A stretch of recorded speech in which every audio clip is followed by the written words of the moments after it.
Hi guys, welcome back to the series of videos on telepathy. There is a lot to come in the series. I am yet to discuss with you the utmost time in which telepathy can be done.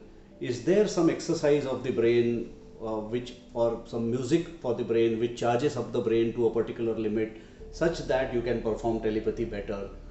What is the process of telepathy? All this is to come. But as promised, in this particular video, you will get to hear one first hand experience of one of my friends. His name is Sai Subramanian. This is a first hand experience of telepathy for him, and he is the one who has inspired me to make this series of videos on telepathy. Just to give a short introduction about Sai Subramanian, he is a DJ by profession, and he is not just a DJ, he is a DJ of international repute. Some of his creations are hot selling in the market, and for that matter, I have placed a link in this description of this video such that you can just refer to it and check out a sample if you want to purchase any music from his hot selling albums. You are free to do so. So let's hear it out from Sai himself, and he has agreed to do so. I really thank him to agree to talk on this particular channel. So let's hear it from Sai about his telepathy experience. Hey, what's up? My name is Sai Subramanian and I'm from Mumbai. I'm a DJ and a dubbing artist for films. Here we're going to talk about communications. Of the many types and various forms of communications that we do and we are indulged in today's world, there are few still other types which works that does not require physical contact and works in areas other than the known senses in a human body. I'm also a left-hander. I don't know how much a left-handedness play a significant role in the field of communication beyond the periphery of normal thinking, but I have a few interesting facts to tell you that I think I can bind you for the next few minutes. Way back in the year 2003 or 4, I met a girl. She's a Korean. She was holding a book called The Intelligent Designs that deals in UFO, extraterrestrials, DNA, yoga, meditation, all that stuff. It's a subject everybody would like to be associated and be more interested in. I was interested to the book, and also the story is I was attracted to her too. We became friends. We started seeing each other, and she would come to my club. We would go club hopping and all that. So one fine moment, I used to smoke a lot. Not bothering to ask her if it's okay to smoke in front of her in her company, I started to smoke, however, and to which she reacted. She was trying to be okay for a while. She held on to it, but then she said, "No, I can't take this smoking and all that anymore." And okay, however, I'm so sorry, and I put away the cigarette.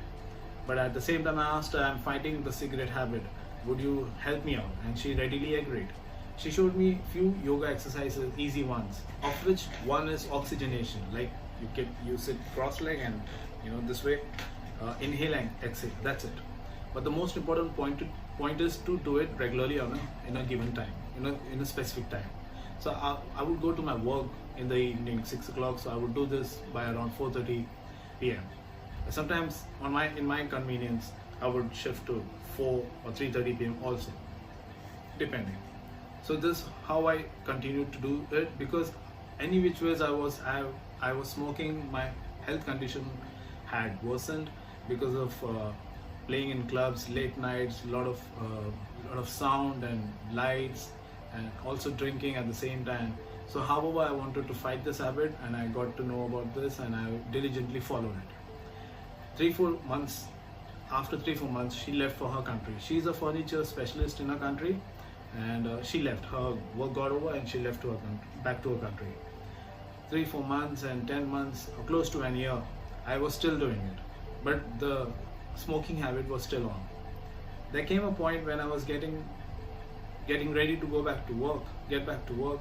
I just thought I would just relax for a while, not sleeping exactly, but just closing my eyes and relaxing on the couch.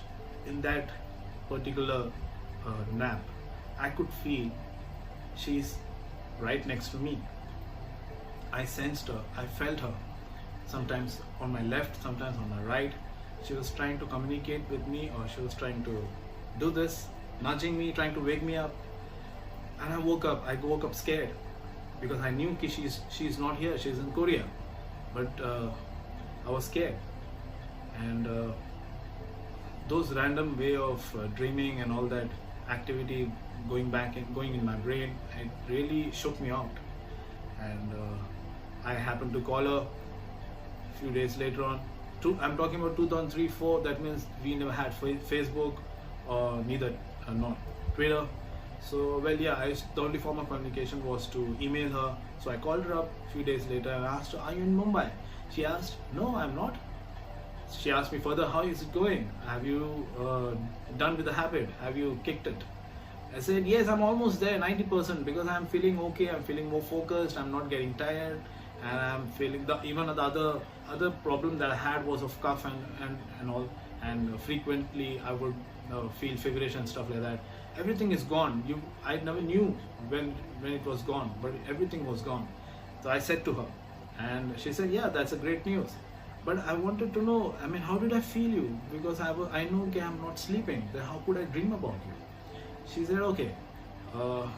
She said, "There is something in this. From the time she has left for Korea, she has left India. Every day she does yoga and meditation exercises. She said that she was trying to send me positive signals. It took me 10 more months to receive the signals. And the moment when I felt her, it was basically when she was sending me signals and I received it. And this form is called telepathy. So I'm glad enough, I'm lucky enough to fight this habit in a way, in the form of telepathy, in a form of oxygenation, and